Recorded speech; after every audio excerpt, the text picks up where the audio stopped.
Welcome to this episode of What's the Truth? We have a special guest today, Rachel McMichael, who is also a dear friend of mine, and we're going to be tackling line number 9. No one can do what you can do. Now, you're going to hear honest conversation. You're going to hear me sharing my own struggles with this particular topic, and we really dive deep into comparison, assignment, and figuring out the next step that you need to be taking in your own life and business. But let's talk a little bit about Rachel first. She is a business strategist, she's a coach, she's a wife, she's a mom, she's a friend, but she loves helping female entrepreneurs grow a thriving business by teaching them how to generate more leads, make more sales, and create a massive impact. And here's the kicker, she does it without the hustle. And I know this to be true because I know her personally. She runs an online membership community called the Business with Impact Society. And she also has an amazing podcast, Business with Impact. Rachel is a girl who loves to help women automate their businesses. And she's also a girl who loves her Starbucks, and more specifically, sipping on an iced coconut milk latte. So go ahead, grab your tea, grab your coffee, sit down, or if you're driving in your car, turn it up because we got an amazing interview coming your way. Stay tuned. You're listening to the What's the Truth podcast with me, Jessica Hoddle. I'm a #1 best-selling author, wife, and coach. I refuse to let you keep believing the lies that are coming at you from every direction. Every week, I'll speak truth, bring encouragement, and inspire you as I uncover the lies you may believe to be true about your life. Each episode is meant to challenge the way you think, to change the way you live. Hey, Rachel, I am so glad that you're here with us today. Thank you for being here. Oh my goodness, Jessica, thank you so much for having me. It's just such an honor. I'm so humbled to be here. I always feel so weird opening up because we've been talking before we start and then we hit record and we're like, oh wait, let's get really practical. Hi, Rachel. So intros to me, I'm like, oh, we've been talking. So for those of you that are listening, I've known Rachel now probably for about 3-4 years, maybe 3 years, at least 3 years. We worked together previously when she was running her company. She still runs her company, but she has different pieces now. She was helping me with Facebook ads and marketing and all kinds of stuff. But today we're tackling a very specific lie. And this one is all about comparison of assignment. And if you didn't notice, the title is called No One Can Do What You Can Do. So let me just preface this before we get going with Rachel. Is Rachel and I went back and forth, and there's this lie that we have to have her assignment in this. It's just the comparison lie, right? What I do has to be what she's doing. If she's doing a webinar, if she's starting this business, if she's doing it, then I must do it because she got great results. And if I don't do it, then I'm not going to get great results. And so we kind of go on this comparison. And I titled this a lie because no one can do what you can do is really a lie because, right? Like you can create a membership portal. There's so many membership sites. You can, join an MLM or whatever it is. But the thing we want to zone in on is the fact that nobody can have your voice. And that is the truth. Nobody can have your voice. And so, Rachel, my first question for you is, how do you think someone can best discover what their unique voice is, and how will they know? Okay, this is such a good question. And I want to back up just a little bit before I answer it. And I want to talk about, I think a lot of times when we're comparing other people's assignments, we forget our main assignments. And one of the things that I teach in the Business with Impact Society and I teach my communities is the importance of priority-based living. And so, we start as children of God, right? And then I am the only person who is wife to Phil McMichael, right? I don't want anyone else even pretending to be his wife if we're just going to go there. But that is my assignment. That is my assignment. And so I don't want to let anyone else take on that assignment or take on that role. That's my role. And it's a very important role. And then next, no one else can be mom to big sister and baby brother, right? That's my role. That's my assignment. It's what I'm meant to do. And I don't want anyone else trying to be mom to big sister or baby brother. Like I want to be mom to big sister and baby brother. And so I think when we start putting our focus on that priority-based living, then this other piece that falls under it, this piece of our business, we can actually get a lot more clear, because once we've calendared out all of those other things and we know what we've got left to give to our business, now we can start making intentional decisions in our business. And this is where I think that a lot of that comparison starts to come in. So we get on Instagram and we look at Instagram and we're like, oh my goodness, look at Jessica. She's got multiple books. She's running this business empire. She's got all of these followers. I mean, like, you guys, have you seen how popular she is? Like, she is so popular. And I start thinking, why? Maybe I need to be that popular. Maybe I need to have a book to be successful. Maybe I need to be in the business that she's in so that I can look to everyone else like she looks. But the problem is that that wasn't my assignment. My assignment is wife to Phil McMichael, mother to big sister and baby brother, and then business. And then within business, it's to simply be who God called me to be. I mean, we're not called to be popular. We're called to, whatever we do, work at it with all of our heart as working for the Lord. We're called to, a verse that we have in my daughter's room. It says, "For you form my innermost being, you knit me together in my mother's womb. I will praise you, for I'm fearfully and wonderfully made." We're called to live in that fearfully and wonderfully made. We're called to, do the good works that God prepared beforehand, that we should walk in them. Those are the things that we're called to do. And I think we get so caught up in the minutia of like, well, should I do a webinar, or should I do a challenge, or should I be like her, or should I do this business? And it's like, no, like, first and foremost, our assignment is love God, point people to him, love our husbands, love our kiddos, then continue to point people to him as we do business and as we do life. And if we keep our focus on that, I think, in my opinion, all those other things, they just kind of start to make sense. So when I find myself looking at Jessica's amazing following and wishing that I had about 150,000 more followers, I remind myself that I'm only called to be a good steward to the following that I have right now. And if I'll be faithful with that, I can trust that God will give me more if I'm meant to have more. But if I'm living in gratitude for what I've been given and I'm stewarding it well, I think that's my current assignment too. And so I know that doesn't fully answer the question that you asked, Jessica, but I think living in gratitude and being a good steward of that which I've been given is the more important assignment in my mind. And so as I'm comparing myself to someone else, what I'm realizing is what I really want is not her fame. It's, I want to be just as good of a steward as she is of her following. I want to be just as good of a steward as she is of her community. And so how can I be a good steward of my community? How can I be a good steward of what I've been given? And then what am I praying right now to ask God to bless me with more, if that's what I'm intended to have? But I never want to run faster, or try to run faster than God. By the way, you can't, but I never want to try to outrun him. I never want to try to do more than he's asked me to do, if that makes sense. Like, I never want to try to get ahead of his plan for my life. Mm-hmm. No, that's good. I was taking notes because really one of the main things that you had said, I wrote down, is identifying the things that no one else can do. I think that's a really important piece to start with. Somebody else can run this business or do these things, but what is something that nobody else can do that you have to do? And that's one of the things that some of the business coaches will say, so that you outsource the rest. Right. And one of the top things is always your voice, live video, things that nobody else can do but you. Exactly.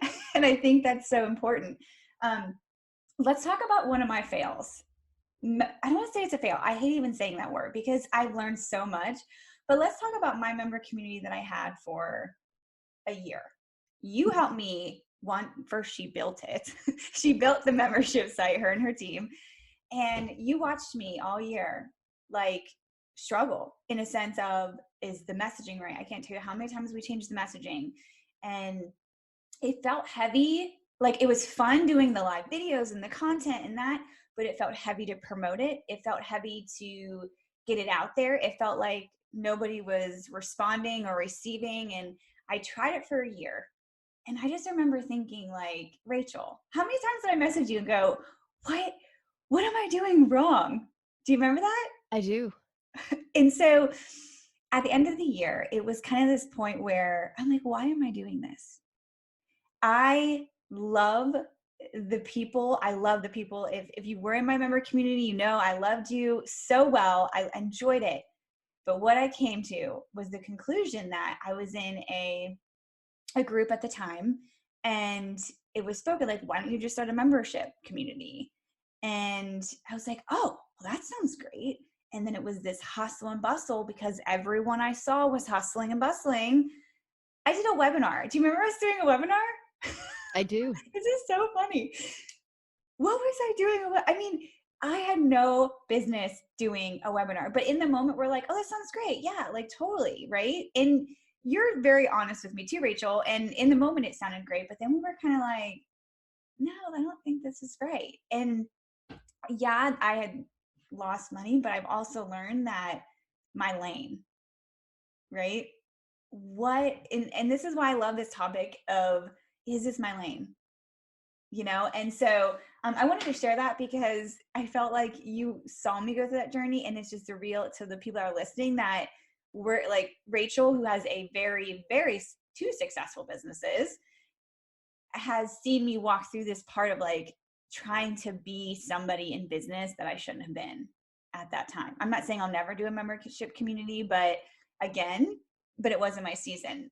So long tangent there, but Rachel can testify to that. All right, Rachel, next question. Why do you believe women feel the need to have her assignment? I think that we're only getting the highlight reel in terms of social media. Mm. So what we see on social media, her assignment looks really exciting. I mean, who goes on social media and shares the worst parts of our day? We know better than to do that, right? So we're seeing all these good parts, but we're not seeing what it took to get to where she's at. And I think a lot of times like we roll up into this entrepreneurship journey and we want to be like master's level grad students in a profession that we've never even gone through kindergarten in. Yeah. And so we look at her as a grad student and we're in awe and we think it looks amazing, but we don't know what it took to get there. We don't know how long she's been doing it. We don't know the gifts that God's given her. We don't know how many days that she spent on her knees in tears, you know, praying through and working through and wrestling with whatever it is that the assignment that she's been given. We don't know what her family life looks like. We don't know if she sleeps easy at night. We don't know when she wakes up in the morning, how she feels about herself and her family when she looks in the mirror. There's so many things that we don't know. But we see a couple of cool things, a great car, a picture of her decorating the gorgeous gingerbread house, the kiddos all dressed up for the pretty, like amazing family photos with the designer gowns that they're all wearing. And we're like, I want that. If we knew what it took to get there, we might not actually want it, first of all. Yeah. And then second of all, we haven't, I don't want to say like earned our way there because that's not really the right way to say it, but we've got to refine our giftings. We've got to refine our crafts. We've got to become better at the works that he's created us to do so we can walk in them, right?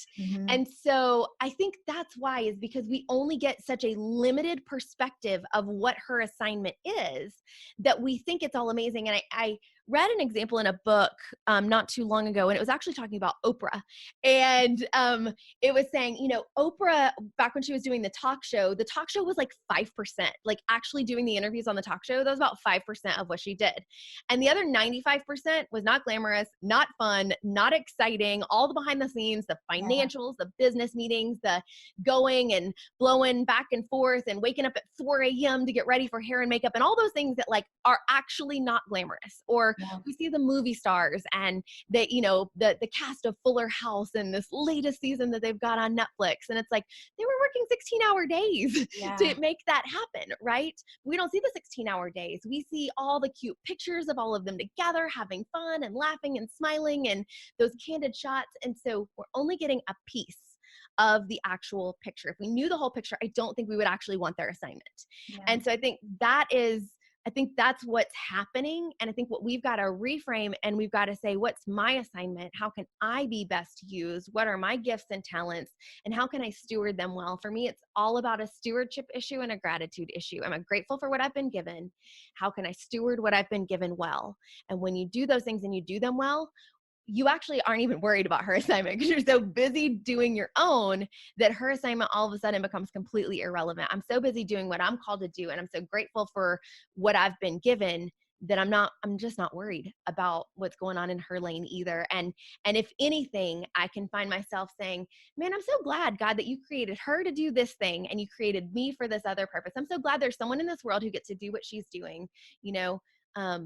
And then just to add to that, because in case anybody who's listening right now thinks that I'm like some kind of perfect superhuman, I'm not. I still get jealous. I still have those issues. I still have those feelings. And so then the other thing that I do is I actually pray blessings and promotions for people that I am struggling with in that way. Mm-hmm. So if I'm like super struggling with someone, maybe they've wronged me, maybe they've hurt me, maybe they've done something, I actually pray for their promotion and for their benefit. And what happens when I do that is, number one, if they get a promotion or a benefit, like I can actually rejoice. I'm like, I prayed that for them. Like, this is so exciting. Yeah. And then second, God just changes my heart about them. We have to remember, you guys, when we get in that, because we're human. And so we're not going to always love people well. We're going to be jealous of other people's assignments. That's going to happen. I can't guarantee much, but I can pretty much guarantee, like, we're going to get jealous of someone. It wouldn't be a 10 commandment if no one ever got jealous, right? Like, it's going to happen. And it's going to happen often.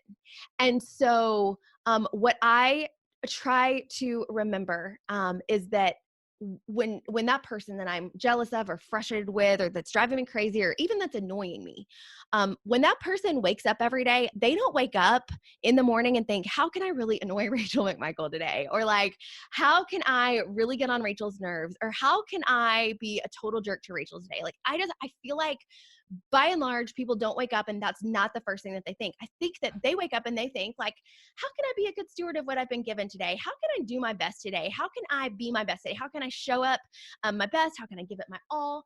And so for the girl who's rubbing me the wrong way, she's not doing it on purpose. And the way that I'm reacting to how she's behaving says a lot more about me. Yeah. Right? So Oh, my yeah. reaction is all about my heart and my character, and it really exposes exposes a lot of a lot of cobwebs in my own life, if you will. Like, Oh, looking this under the area rug. needs tending too. We haven't dusted this area off in a while. Yes. And so that's the other way that I really like to try and reframe that. And so, so is that going to happen? Of course. But when I'm really sticking in gratitude, when I'm really, living with stewardship in mind, I do find myself focusing less on what other people are doing. And when I do start to get distracted by what other people are doing, I really try to remember that they are doing the best they can with the information that they have right now. Mm-hmm. And so they're not doing things on purpose to try to be mean or ugly or try to make me feel bad. That's just, most people just don't wake up that way. And if they have a bad heart, that's not my job. Like, that's not my assignment, is not to, God didn't make me the Holy Spirit. It's not my job to change their hearts or convict them. And so the best thing I could do is pray for them. Mm-hmm.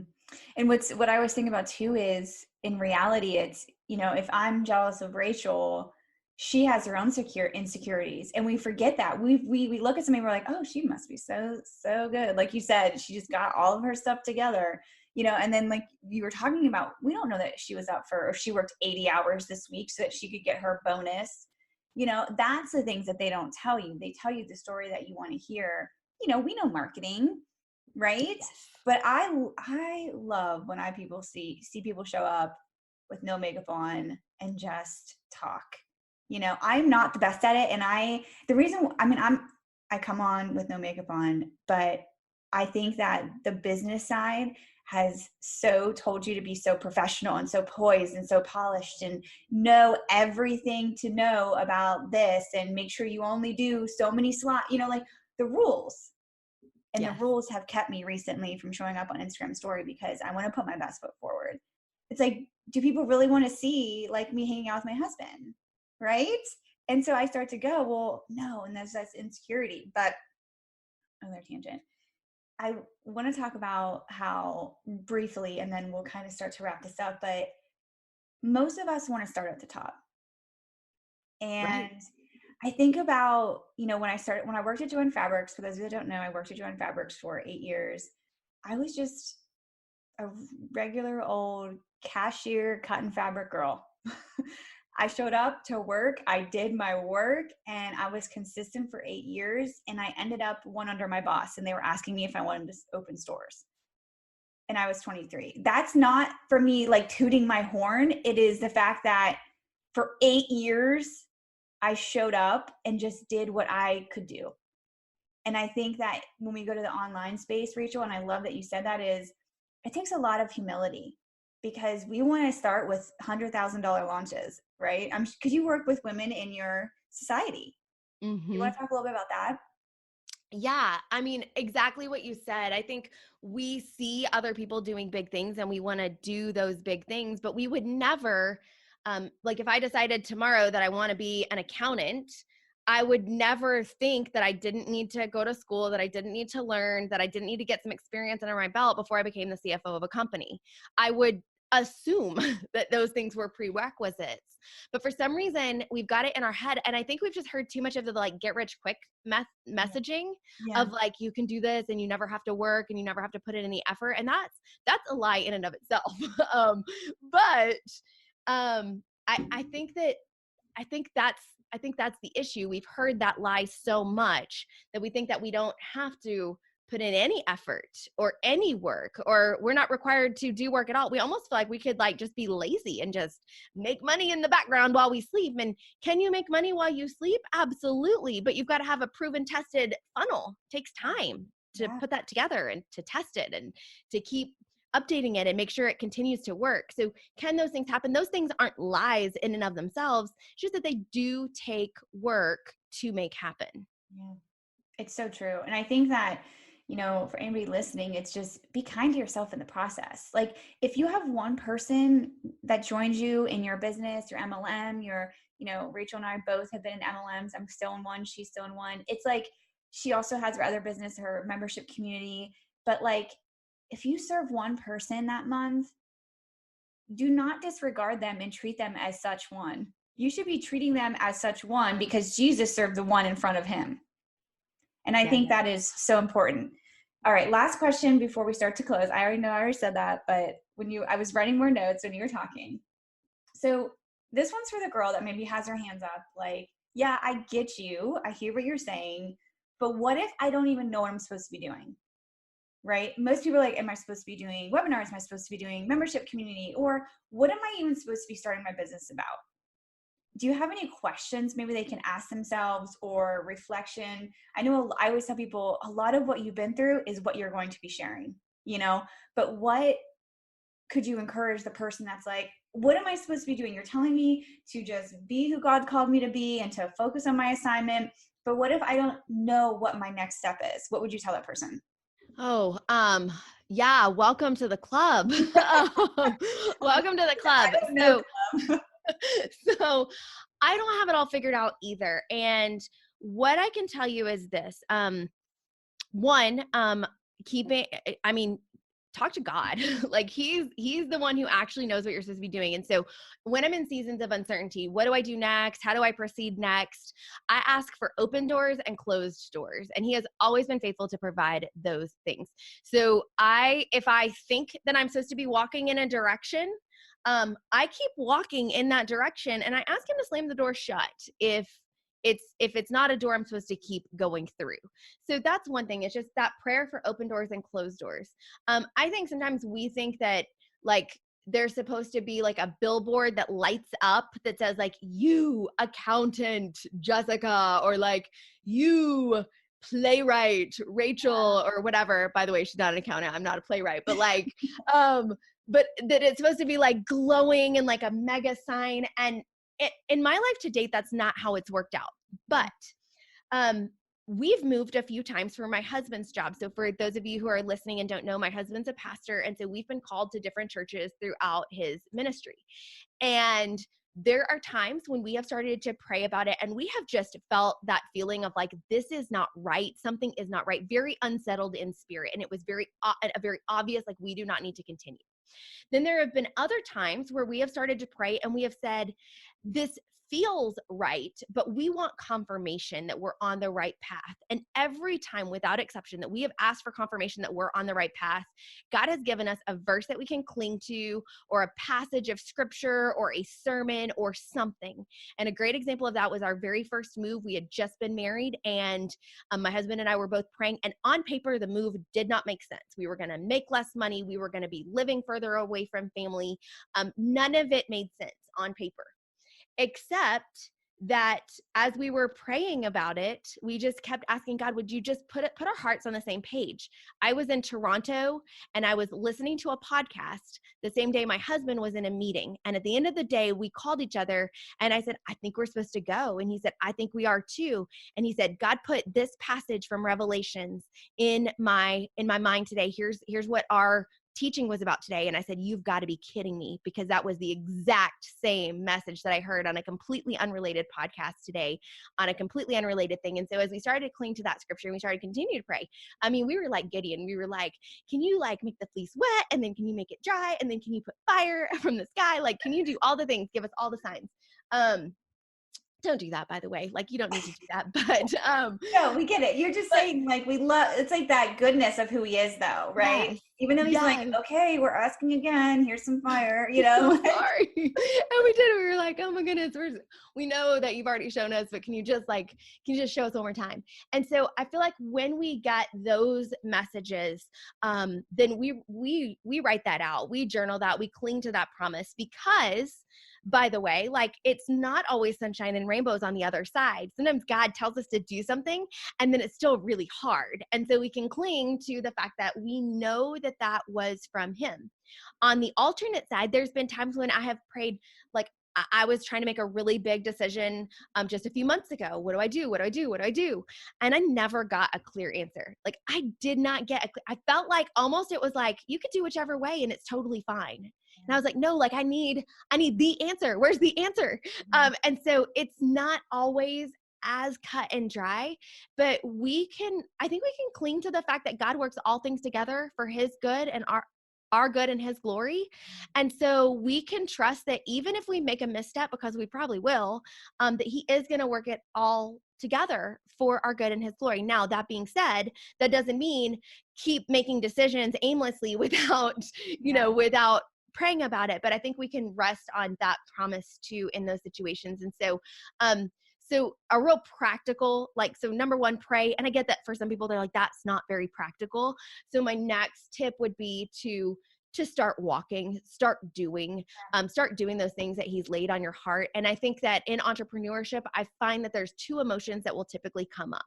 There's either intuition or resistance. So intuition is when you feel that bad feeling, like you almost feel like the Holy Spirit is telling me that this is not, like, proceed with caution, and you feel it. And it's different than resistance. Resistance is like, I've never done this before, so it feels scary. But I'm resistant because I've never done this before, not because like every fiber of my being is telling me to stop. Right.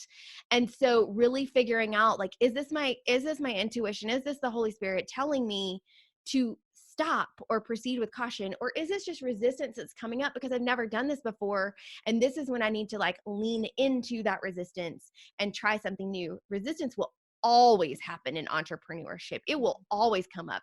The first email you ever send, the first sales email you ever send, the first ad you ever run, the first live video you ever do, resistance, resistance, resistance, resistance. Yeah. Very different than intuition of, this person is giving me a lot of red flags. I'm not sure I should work with them. This group is giving me a lot of red flags. What I'm hearing isn't truth. It doesn't align with what I know is to be true. And so I need to proceed with caution because I'm not getting sound wisdom here. Yeah. Is that helpful? No, that's good. I definitely think so. Especially for the one that just is like, what am I supposed to do? Two things come to my mind as well is heaviness and peace.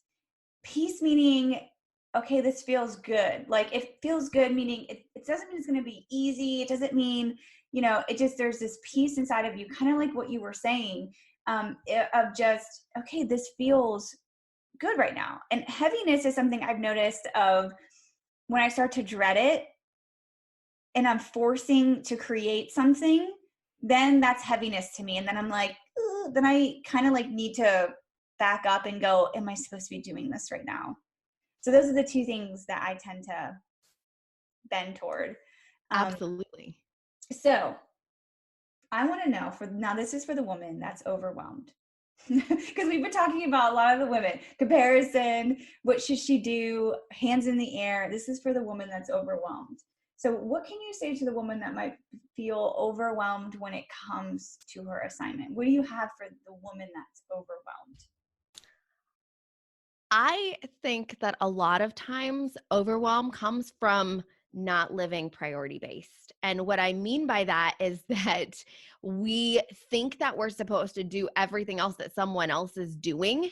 And so because we're trying again, and we're not thinking about it that way, right? Like we're just thinking, I wish my house looked like Better Homes and Gardens, and I wish that my kids were Pinterest perfect, and I wish that I looked like I just stepped off the cover of Vogue, and I wish that my business looked like it belonged in Success magazine. And we don't even realize as we're thinking those things that we just compared every single part of our life to Better Homes and Gardens, to Pinterest, to Success magazine. And so a lot of times that overwhelm comes from feeling like we're not doing all the things, or we're not doing them well, or we're not doing them right. But I think that a lot of times, most of the time, now there are going to be exceptions. There are some people who need to start to work, right? Like you need to work. You have done no work and you're overwhelmed because you have a lot of work to do and it's time to sit down Yeah, and work. yeah, yeah. But by and large, that's not what's happening. By and large, what's happening is it's the woman who thinks that there's too much to do, and how is she ever going to get it done? And so I mean, first of all, like, let's go back to the story of creation. Like God's promise in creation was work for 6 days and rest for the seventh, and trust that I will fill the gap. I will bridge the gap. So are we striving, or are we living in surrendered effort? And I think that's what that overwhelm comes from, that striving effort, where striving effort and surrendered effort look the same on the outside. They both take effort. We're both working hard. But striving effort says it's all about me. It's what I want. It's my goals. It's my solution. It's my way or the highway. I've decided it. And, almost like this posture of like, God, if you want to come along for the ride, that's fine, but I've got this, right? Yeah. Versus surrendered effort that says, I don't have this, but I know that you've got big plans, and I need your help, God, in this, and I'm going to work really hard and really faithfully. I don't see how it's going to get done, but I trust that if this is the assignment you have for me, if this is what you want my life to look like, that you're going to work out all those details that I can't possibly even think about right now. And so the effort, the output, the throughput looks the same for both women. They're still both doing the things. But when we live in that striving effort, that's when I find that I tend to be more drawn to overwhelm, anxiety, pressure. And I don't know what you do, Jess, when you're in a lot of pressure and overwhelm, but I actually shut down and I go watch Netflix, Mm. which does not leave me feeling any better. It actually puts more work on the table. But that's what I do. And then there's some people who will just like bust out all the work, and they'll like work till they drop when they're feeling super overwhelmed. But for me, it's again looking at that heart posture of, where is my heart? And am I comparing? Because most of the time, overwhelm for me comes from comparison. Yeah, no, I get it. Well, you have your toolkit, right? Let's talk about Yes. that. So that kind of helps with overwhelm, just because it's like going into their inbox and it's their steps. They're not looking at anybody else. So can you just talk a little bit about it? And it's free, guys, it's free. I'll link it in the show notes below, but can you talk a little bit about that too? Because that really goes together with the overwhelm. Yeah. So one of the things that I've realized in business is that there's so many options, right? That can feel overwhelming. It's like, I wish, sometimes I wish that when you walk into the grocery store, it was like, there's one brand of cereal, there's one brand of soup, and it's Yeah. like, you just pick the one, right? But in entrepreneurship, there's like 57,000 different email providers. And okay, that's an exaggeration. That was hyperbole. My husband Feels like it always gets on to me about hyperbole, but you know what I'm talking about, right? All right. So there's tons of options. It's like this cafeteria.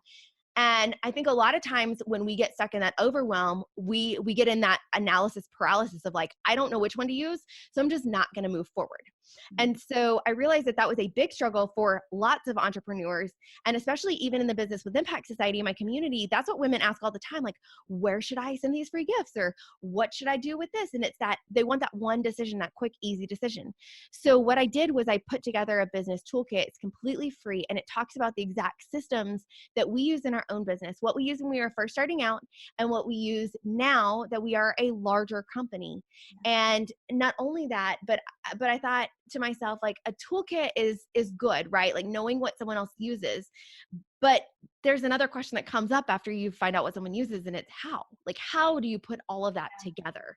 And so what I did was I actually created a video that talks about how we put them all together, what all of this means. And so whether you're a seasoned entrepreneur who's already been doing this, but who should always go back to the foundations, by the way, like that's our business is built on just like continuing to do the foundations well over and over again. Oh, So for yes. some people it might be, I just need to get back to the foundations and do it well over and over again. And for some people it might be, I'm just getting started. I want to make sure that I'm plugged into some things that are going to make sense long-term for my business. I don't want to keep stopping and starting and switching. If somebody's listening right now and they're like, I've been through 10 different email providers in the last 6 months. And it's like, yeah, I get that. I was you. And so don't do that, because that's a big old waste of time. Let's get committed to one system. And that's what the toolkit provides. And so I know, Jess, you'll link up to it in the show notes, but just rachelmcmichael.com/biztoolkit. And I'm so excited to have the opportunity to just share that with your listeners for free. Yeah, no, I'm excited too, because I'll tell you what, if somebody, especially I've always trusted you, I'm like, Rachel, whatever you tell me to do, I'll do it, because that's her zone of genius, guys. So, once you follow her on Instagram and her website and check her out, you understand her zone of genius as well. And so I love to end the interviews, Rachel, with what truth are you standing on today? Now, maybe there's a lie that the enemy keeps, because this is why I like this question, is it brings people to the reality of we're all on the same level, of a sense of the enemy is trying to take the word out of our hearts, right? He's coming after all of us to challenge our knowledge of God. And so I think it's true. Like, I wrestle, you wrestle. So I love kind of helping women take a breath of fresh air, like, oh, okay, she wrestles too. Like, very much of what we talked about pretty much this whole podcast of comparison. So what truth are you standing on today? Yeah. So as I'm struggling with these exact same things that we're talking about right now, I actually changed my home screen to a verse that helps me to overcome whatever that thing is that I'm struggling with right now. So the verse that I have been clinging to for the last few months is Romans 12:2. And it says, do not be conformed to this world, but be transformed by the renewal of your mind, that by testing you may discern what is the will of God, what is good and acceptable and perfect. And first of all, like, I think that what a great way to wrap up this episode about comparison. Do not be conformed to this world. I struggle with wanting to conform to this world, wanting to be liked.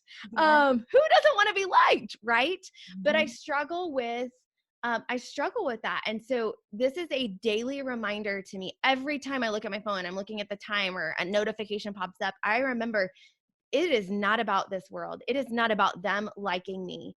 And the best way that I can be transformed is by renewing my mind. How do I renew my mind? I renew my mind by spending time in God's word and spending time praying with him. That's how I renew my mind. And so that by testing, I can discern what is the will of God. You asked, how do you know what's the will of God? Well, you spend time with him. The more time you spend with him, the more obvious it is when things don't line up with his word. Because there are so many messages right now in this world that sound so much like scripture. And remember, in the garden, Eve, like, that was a subtle difference in what the enemy told her. You know, oh, you shouldn't eat from any of these. No, it's just this one tree. Like, it was a subtle lie. And we're so bombarded by these subtle lies that sound good. They sound pleasing. They sound appetizing, and they make sense. Yeah. And so this is a reminder to me to constantly be thinking about, does this align with what God says about me? Does this align with who he says I am? Does this align with what he's promised? Does this align with just his word, period, exclamation point, and stop? Because so many messages that I'm bombarded with every day. And I know if I'm bombarded with them every day, listeners, you must be bombarded with them too, just as much, if not more. Because I'm married to a pastor and I'm bombarded with all these outside messages every day, right? And so I'm thinking about the woman right now who doesn't have that in her home, or doesn't have that solid foundation somewhere that she can cling to. And you can always cling to God, by the way, like he's always our solid foundation. But these mixed messages are so confusing and so prevalent that I've got to continue to get my mindset right, because otherwise I will water down God's message in an attempt to be liked. Yeah. And that is terrifying to me. It is. I know what you're saying. I know. And the hard part is when you want to talk about something deep and heavy, it's social media doesn't respond. Do you know what I mean? 'Cause not that you want to start like this political war, but it's let's bring real truth to the table and let's have this honest conversation. And I think that's why I love the podcast so much, is it gives this platform where, one, you can hear our voice and we're not just writing it out, but that we can open up a conversation. So Rachel, thanks for hanging out with me today. Thanks for being here so listeners get to hear about you and what just your heart. And so I'm so grateful for you, and I'll have all your links below. Can't say enough about you, girl. Oh, well, thank you so much for having me. And listeners, you're tuning in to the right podcast with the right person. There's nobody better that I can think of to steward this platform well than Jessica. So thanks for having me. I appreciate it. Thanks for listening to this episode of the What's the Truth podcast. I'm so glad that you're here, but I don't want to miss you being here. So make sure you subscribe to the What's the Truth podcast, and I'd love to hear what truth that you're standing on today by leaving a review. Until next time, come hang out with me on Instagram at Jessica Hoddle, where we can connect and continue to support and encourage each other on this journey to uncovering the lies that we believe to be true about our lives.